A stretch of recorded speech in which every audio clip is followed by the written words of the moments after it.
수학 문제 풀이를 가로막는 모호한 수식과 기호들.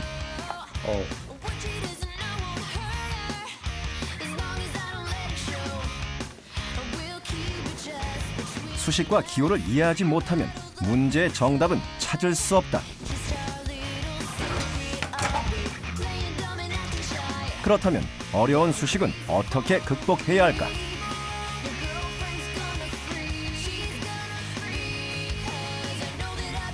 수식이란 곧 수학의 언어. 그렇다면 어려운 수학의 언어를 쉬운 한글로 풀었으면 문제 해법이 보일까? 수학의 낯선 기호와 수식을 이해하기 쉬운 글로 풀었으며 해법을 찾고 공부에 지침을 얻을 수 있었던 김보광군. 그의 수학 공부법을 소개한다.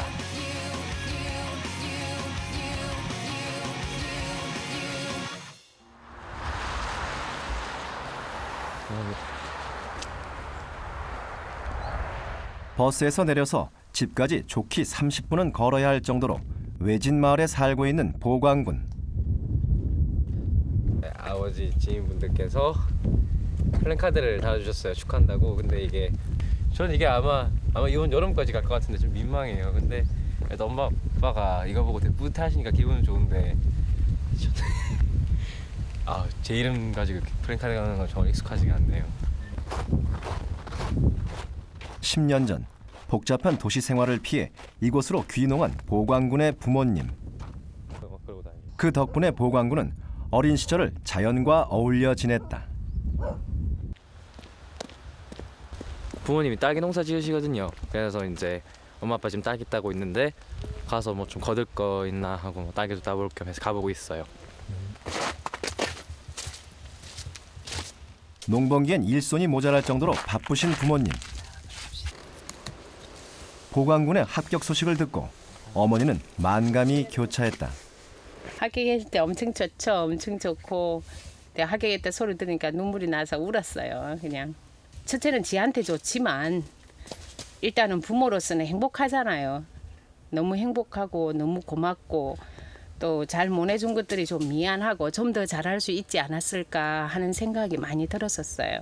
그렇지. 앞뒤로 다 그렇게 얘기해야 당도가 나오지. 행여 공부에 방해가 될까? 부모님은 보광군이 농장 근처에 오는 것조차 만류했었다. 이따 놓고 또 잊어먹으나. 돌리는 게 뒤로 탁 제끼라. 안 따지는. 너처럼 그렇게 따면은 딸기 하나도 못 쓰겠다 야. 그래 땄네. 그럼 제대로 땄네. 그렇게 따야지. 담을 때도 조심해서 담아야 돼. 대학에 합격하고 나서야 부모님을 도울 수 있게 된 보광군.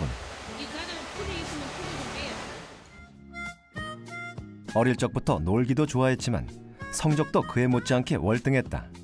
공부 하나로 지역의 유망주로 주목받을 정도였다.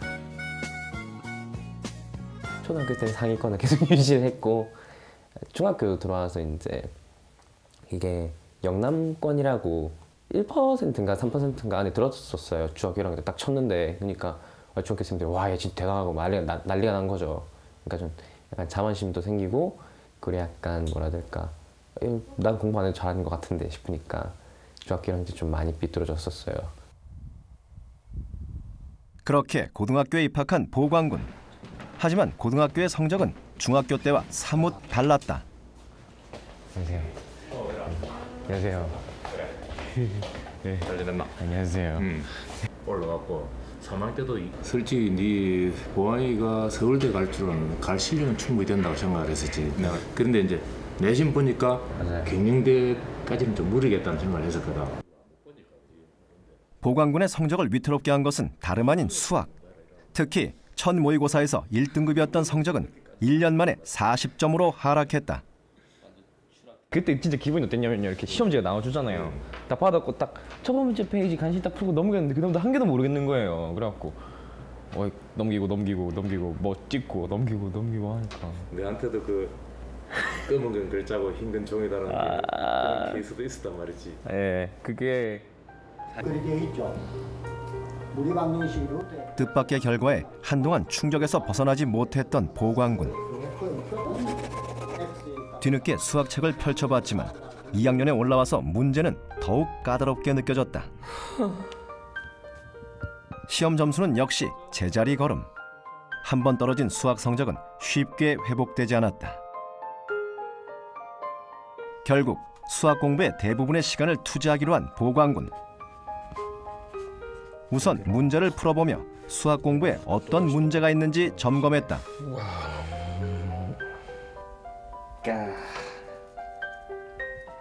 그 문제집 펴서 이제 봤는데 이제 기본 개념, 이거 아는 개념이야 하고, 뭐 나 아는 거네 하고 딱 뒤에 연습 문제를 봤는데 똥 하고 아무것도 모르겠는 거예요. 이제 풀려고 딱 했는데 막힌 거죠 거기서. 와, 그때 처음으로 이제 제 공부법을 공부하는데 응용을 했었죠. 이제부터 수학에 보다 쉽게 접근할 수 있는 보광군의 공부법을 소개한다.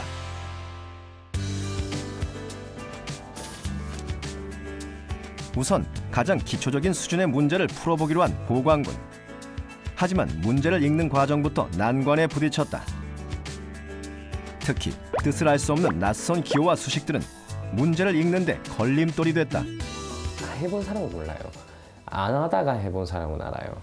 안 하다가 해본 사람 딱 느끼는 게 뭐냐면 이제 언어 질문을 이렇게 글로 다 풀어 써주잖아요. 그래서 이런 때 심경이랑 가장 유사한 것을 골라라라던가 아니면 뭐 이 중에서 잘못된 것을 골라라 그런 건데 수학은 수식 하나 딸랑 내주고 의해를 구하여라 이런 게 많아요. 도저히 연관이 안 되는 거예요. 저는 그게 얘들이 뭘 원하는지, 그러니까 저도 뭘 원하는지 알아야 시작을 할 거 아니에요. 근데 뭘 원하는지 감이 그냥 한 개도 안 잡힌 거죠. 빙빙 돌기만 하고. 그러니까 말 그대로 문제를 못 읽었어요. 네. 아무리 쉬운 수식이라도 그 의미를 모르면 문제에 접근할 수 없는 법. 보광군은 문제를 이해하기 위해 수식의 의미부터 해석하기로 했다. 그리고 문제에 언급된 수식을 연습장에 옮겨 적고 n 플러스 1이 a는 곱하기 fn. 알고 있는 개념을 총동원해 수식의 의미를 상기시키며 한글로 풀어 썼다. 칸 D의 A, K, 10을 의미한다. AN에다가 M20, FN이라는 것을 곱할 때 다 넣는다는 걸 알 수 있는. 이 과정을 수차례 반복하다 보니 문제가 요구하는 게 무엇인지 보이기 시작했다. 제가 어디서 진짜 궁금했고 어디서 막혔는지 좀 더 정확하게 파악이 되고 잠깐 생각한 다음에 뭐가 어떻게 된 건지 한 번 더 생각할 여유를 주는 것 같아요. 생각의 끈을 놓지 않게 되니까. 이제 다음은 본격적인 문제풀이 단계. 문제를 접하면 가장 먼저 수식의 의미에 주목하며 문제를 파악하고 가장 기본적인 풀이 과정이 명시되어 있는 필수 예제 풀이 과정을 참고하며 문제를 풀었다.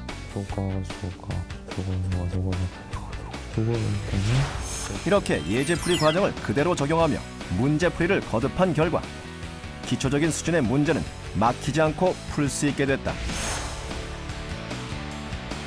예제는 이제 풀이가 나와 있잖아요. 저는 이걸 최대한 그대로 완전 똑같이 제 스스로 이제 모든 예제 문제를 다 알 정도로 풀어가면서 이 개념이 어디에 쓰였다. 아, 이런 문제를 풀 때 이렇게 하니까 되더라라는 걸 스스로 깨달을 수 있을 만큼 계속 풀었어요, 예제를. 그리고 예제를 똑같이 풀다 보면 이 풀이 방식이 익숙해져요. 그래서 나중에 응용 문제를 풀 때도 이제 아, 이렇게 하면 될 것 같다 싶으니까 이제 자신감이 많이 생겼어요. 실력이 향상돼가며 좀 더 다양한 문제에 도전한 보광군. 하지만 고난도 문제로 갈수록 예제풀이 과정을 따라 푸는 것만으로 쉽게 해결되지 않았다. 11이지 답이. 11을 하면 돼요? 그럼에도 불구하고 보광군은 해설지를 바로 보지 않았다. 대신 문제와 연관성 있는 개념들을 하나씩 적용해가며 다양한 방법을 써서 혼자 힘으로 문제를 푸는 데 주력했다. 한 문제를 풀기 위해 길게는 하루 가까이 시간을 투자한 보광군. 이거 안 되네. 그러니까 이거 지쳤고 더 이상 못 해먹겠다. 욕 나올 때까지 일단 그 문제를 붙잡았어요. 붙들고 그래도 모르겠으면 해답지를 보고 아 그래 했는데 이제 다음에 또 틀리니까 쑥나잖아요. 그때 답지 보고 안 줄 알았는데 그러니까 이제 그거 하나하나씩 써내려가면서 어떻게 됐는지 스스로 분석해 보려고 그렇게 시작했어요. 보광군은 틀린 문제를 또 틀리지 않기 위해 왜 문제를 틀리게 되었는지 풀이 과정을 분석했다. 이때 문제풀이 과정을 적어둔 연습장을 확인해가며 자신의 풀이 방법을 적었다. 그리고 그 방법으로 왜 문제를 풀 수 없었는지 막힌 이유를 찾았다. 최대가 막힌 이유를 파악한 후에는 그 이유를 글로 풀었었다. 이때 다른 색깔 펜을 사용하면 자신의 약점을 한눈에 파악할 수 있다. 자신의 약점을 알면 개선 방향을 잡고 보완할 것. 보광군은 한 발 더 나아가 다른 문제를 풀 때 개선해야 할 점들까지 적었다.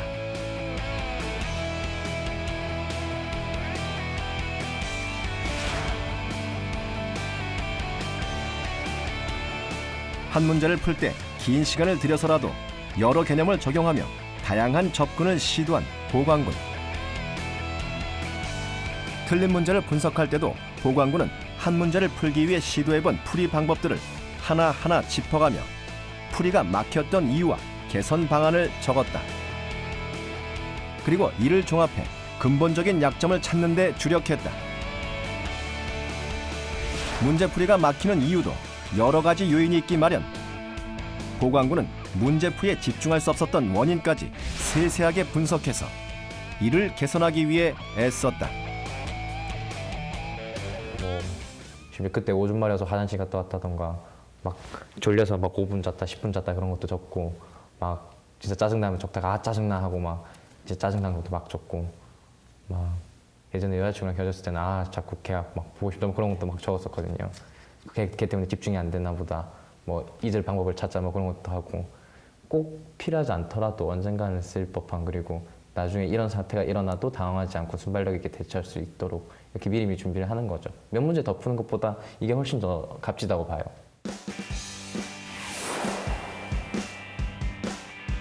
여기서 보광군의 분석 과정을 살펴보자.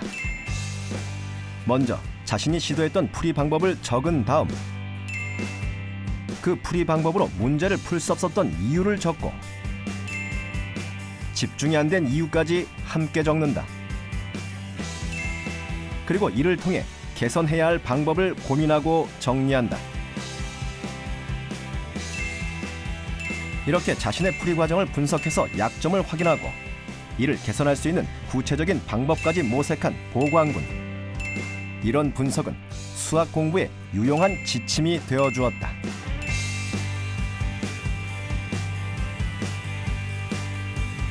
이제 보는데 좀 알겠는 거예요. 나 이게 무슨 말하는지 알아. 나 이거 봤어. 라든가 나 이거 풀 수 있어. 이제 뭐라 해야 될까. 진짜 다른 사람들은 아무도 외국인이랑 얘기 못할 때 나는 외국인이랑 의사소통이 자유롭게 된다는 그런 느낌을 받아본 사람이 있으면 알 거예요. 정말 난 가능해. 할 수 있다. 진짜 아직도 이렇게 짜릿짜릿해요. 그걸 보면은.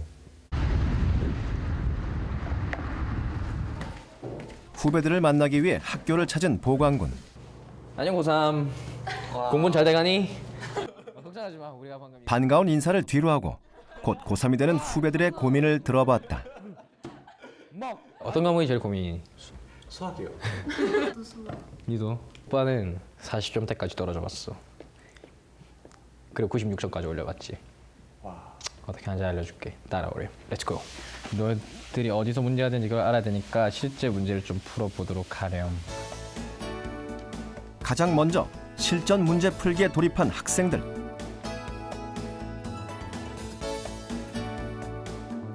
쉽게 풀리는 문제도 있었지만 풀다가 막히는 부분도 드러났다. 모르겠어. 못 풀겠으면 넘어가야지. 막힌 문제는 쉽게 틀리기 마련. 너희들이 막힌 부분이 있을 거다 얘가 풀다가 그러면 그 부분이 어떻게 하다가 막혔는지를 적어봐.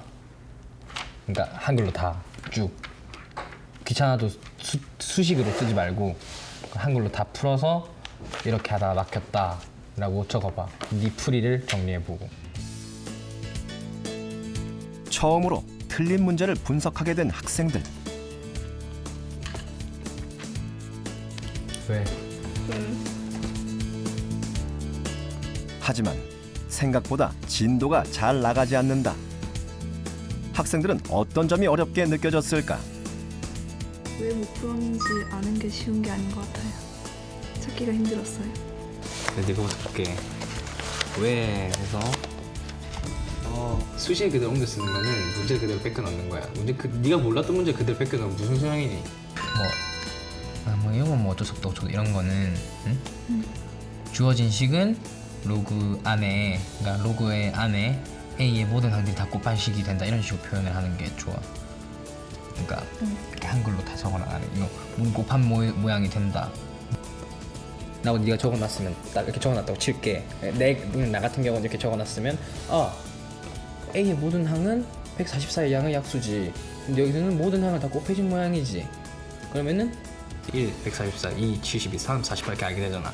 한글로 적어야 되는 이유는 네가 이렇게 한글로 풀어 적으면서 이게 정확히 어떤 식, 그러니까 말하기 되게 어려운데 이 식의 프로세스라고 해야 되나? 그러니까 어떻게 접근해야 되는지를 네가 다시 한번 알 수 있어.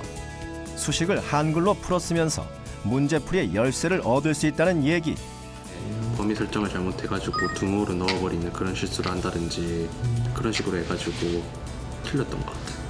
중요한 건 이게 네가 지금 이거 틀린 게 중요한 게 아니고 틀린 거 고쳐 나가면서 다시는 이런 실수 안 한다는 게 중요해. 네. 막 이것도 막 까먹고 착각하고 그런 거잖아. 그지? 그럼 이것도 연결하면 뭐가 잘못이야? 네가 제대로 안 익혀놓은 거였지. 실전에서 활용할 수 있을 만큼 실전 활용 능력 부족. 이라고 하면은 마지막 결론이랑 또 연관되면 이렇게 연결해서 최종 결론으로 많은 문제를 풀어보자. 많은 문제 풀기. 뭐 이런 식으로. 공부법을 배워본 학생들의 소감을 들어봤다. 오답노트 정리할 때는 그냥 단순히 문제 풀이를 베끼는 거 거기밖에 그치지 않았거든요. 근데 이거는 자기가 왜 틀렸는지 명확하게 알 수 있게끔 쓰니까 이제 이런 실수를 많이 줄이고 점수를 많이 올릴 수 있을 것 같아요. 그러니까 틀린 문제 전부 다 이거 하면 시간 엄청 오래 걸릴 것 같아서 진짜 안 풀리는 문제 같은 거 이렇게 자세히 보면 좋을 것 같아요. 다음에 안 틀릴 것 같아요. 30분 걸려서 이걸 한다고 해도 그동안에 다른 애들이 몇백 문제 푸는 거 아니니까 너무 걱정하지 말고 너희들이 걔들 몇백 문제 풀어서 걔들 몇백 문제 맞추는 것보다 너희들 한 문제 틀려서 이거 알고 앞으로 몇백 문제 안 틀리는 게 더 중요한 거잖아. 그래. 너희들의 선전을 위해서는 약간의 시간 투자는 불가피한 거지.